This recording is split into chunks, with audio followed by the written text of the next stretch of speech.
I can't say that either. Similarian.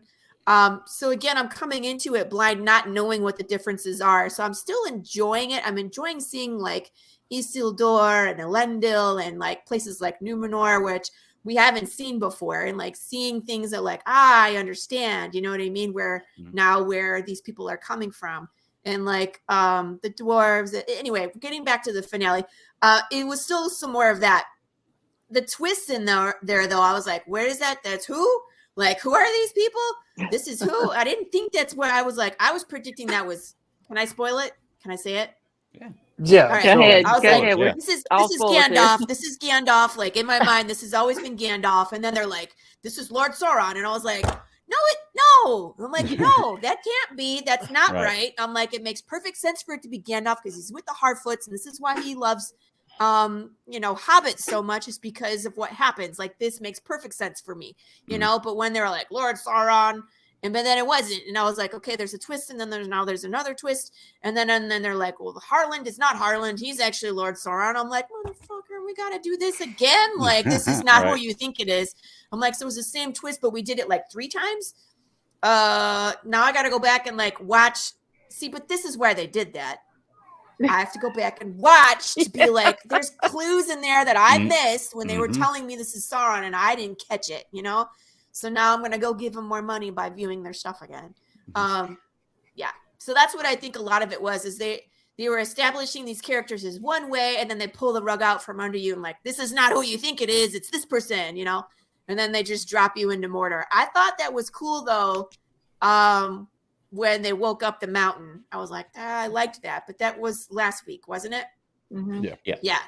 So you mean they key and started up the volcano? They started up the volcano. Yep. They pushed, they turned the lever. They did the whole like Mission Physics, Impossible opening, and it opened them. That was the whole point, is they dug the tunnels for waking up the mountain and turning it into the Southland, into a place where the orcs could live. There was another twist too, because everybody thought that guy was Sauron, and he wasn't, you know? So again, they keep playing with your emotions, like, this is Sauron. No, it isn't. This is so-and-so. No, it isn't. You know what I mean? It was the same kind of twist over and over. So I was like, you could get a little more original with your twisting. Throw in something else. I don't know. Right. All right. Sarah? I guess it worked for me because, I mean, not just the fact of just like throwing all that, because it's funny. My husband, he was like, just go and watch the episode without me. I'm like, oh no, I'm not trying to go back and explain anything, because he's like, I'm gonna go back and watch it anyway. I'm gonna have, because I don't know what in the hell's going on. And I mean, it's like I said, it's been years since we've seen Lord of the Rings. But I did pick up on a few things. I didn't quite get as deep into the Easter eggs as Greg did, but I mean, it was, I was definitely, when the 3 came in and they're like, you're Lord Sauron. I was like, come off the couch. I was like, no, really? Seriously? I mean, it's like I thought that in the beginning. I mean, I just kind of, thought that with him in the middle of, like a ring of fire in essence. I'm like, oh, that's, but like I said, it's like the interaction with the Harfoots. I'm like, maybe not. But then Lori, I was like, it's Gandalf, it's got to be, or at least someone like that. So I guess in this, saying, oh, you finally got to, a wizard. Okay, I guess that's a step in the right direction. But I don't know. It's like, I think we had kind of talked previously. It's like with the Harfoots, it's like, how much of a role are they really going to play? And and I just couldn't help with Nori and her friend. I'm like, what is this like?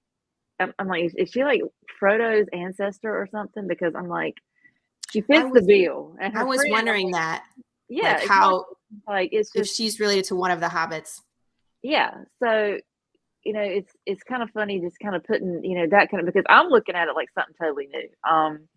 And Cody, our friend Galadriel, I'm like, does she have to be in every damn elf scene? Every freaking scene. I'm like, why are you there? Why are you there? But yeah, but then again, it's like when they finally started talking about, I'm not even going to talk about Halbrand Sauron. I just can't even talk about that right now. I'm just like, what? Okay, people do evil shit all the time. It don't necessarily mean you're freaking the Dark Sauron. Lord Sauron. I mean, Right. that's just crazy.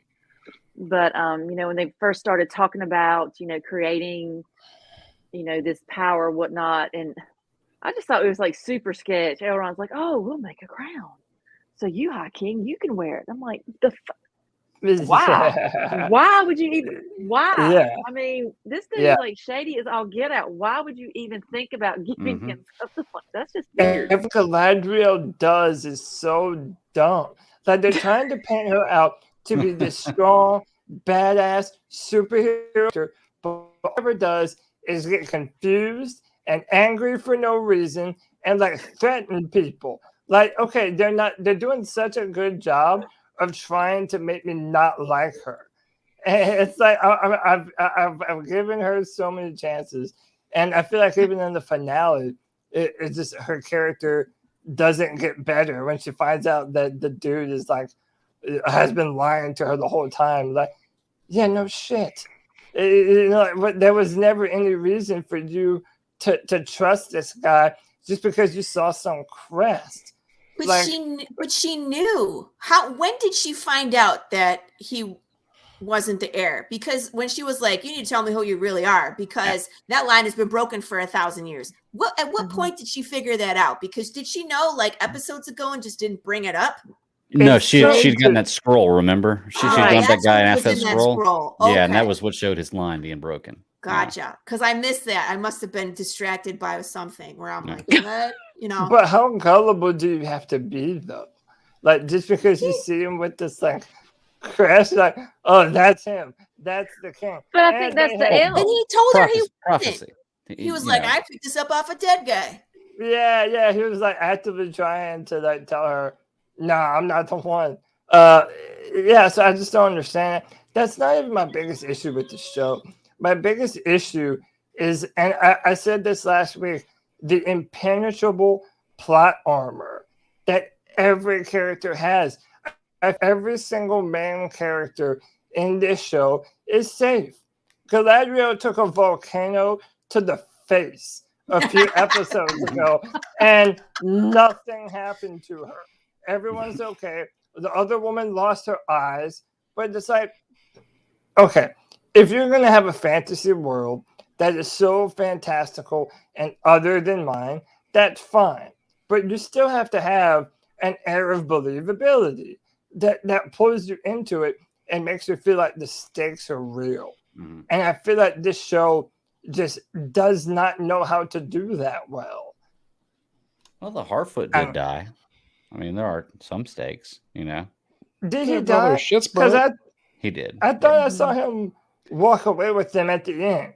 No, he got hit with the axe, and then he ended up saving them by stabbing that thing in the foot. And then at the end, he's like, "I just want to watch sunrise," and then he dies. Then they don't. You never see him after that. Right. So. You don't actually see it, but I mean, it's implied. Yeah. After the fact. Yeah, but they still get to have this nice moment with them at the end, and it's very like, oh. I mean, they didn't kill all their friends in the village. Yeah.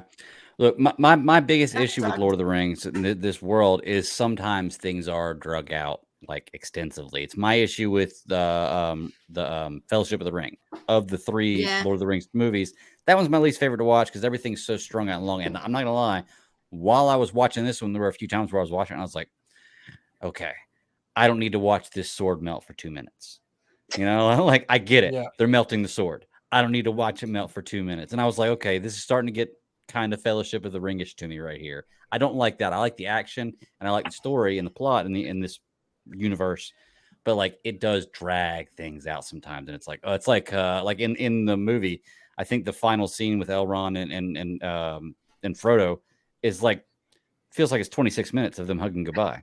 And it's like, come on, man. Well, it's like the I get emphasis it. they try to put on something. Like the emphasis, it's like you said. I think that's the drawn out part of it. It's like you're emphasizing it to a monumental effect. It's just like it's too much. It's like, all right, here, this is what we're doing. That's cool, but it's just like that emphasis. It's just like, just that kind of thing. You're like, okay, do we really need to put that much onto it? Because you can really slim down some of this. I mean, honestly, but Greg, it was still visually stunning. Oh yeah, I mean, Yeah, the oh yeah. show's beautiful. They spent $1 billion Hey, on it. Better yeah, be. when Yeah. you spend Yeah. that much money on a show, it better be beautiful. Yeah. You know. But the one thing I'll say is that I don't feel like they do a good job of the world building either. Like I feel like if you come into this and you're not a Lord of the Rings like super fan and you don't know all the names, like this show doesn't make it much easier for you. I feel like there are moments in the show where it expects you to know more than you already do. Like apparently in this show, the mithril and it like comes from the Cimaril, and like there's one time where they mention the Cimaril, but it's like and they just mention it in passing, and it's like if that is going to be an important issue going forward, well maybe you should spend a little more time elaborating on that, you know, and then if it's the case that they did and I just didn't catch it, then it's like they didn't catch my attention enough. Like I was like, you know, they just didn't do a great job. I feel of like introducing this old fantasy world to a new generation of people. You know what I mean? Like I feel like they didn't fire on all cylinders that they could have. I don't think that's their aim. And I think that's part of the problem that Lord of the Rings has always had is that it's been so steeped in its lore. Right. You can't say that anyone's actually like gatekeeping anything because, you know, all they do is talk about the books. I feel like it's a little bit backwards because you kind of wish that, you know, Tolkien at some point had a hand in all this because it's always, you're left up to whoever's interpretation. Mm-hmm. Now, this series is $1 billion, from my understanding, over 5 seasons, and the Tolkien estate is supposed to have a pretty good weighted voice in the conversation of how this whole thing goes. Yeah, they chose Amazon over Right. HBO and Netflix. Right. So, I mean, and look, for $1 billion and 5 seasons, the first season,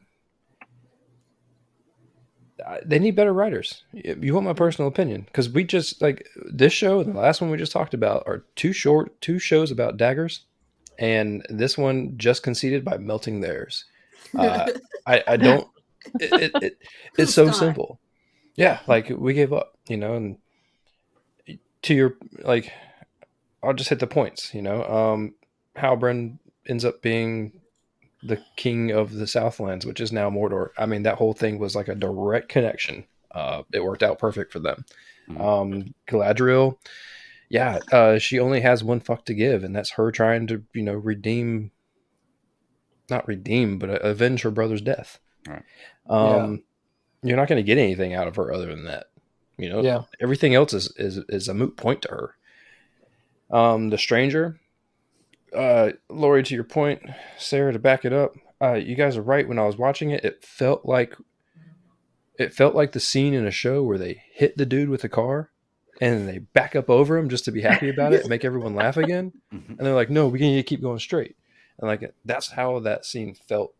And even though they left the mysticism there for, you know, the door open for no one who really knew who he was because they didn't read the books, it didn't deliver. You know, I mean, to me, if you're going to build and have that much blankness on one character and allow the people to actually create their own story for this person before they unveil it, the unveiling should be really good. Not to say that him being a wizard is not cool, but, you know, all that he did was unexplainable in this show. Right. It didn't come off as wizardy as much as it did just like his inability to control himself. Mm-hmm. And so that, you know, I know that's what he's going to be going after, is to learn how to control. But I mean, like, I like the characters in the show for the most part. Yeah, the visuals are beautiful. And yes, the lingering on the shots is a little bit too much sometimes. But I mean, as a whole, for 8 episodes and for that much money spent towards something, I need them to spend a little bit more and get some better writers in there. Yeah. Yeah. Or edit it differently.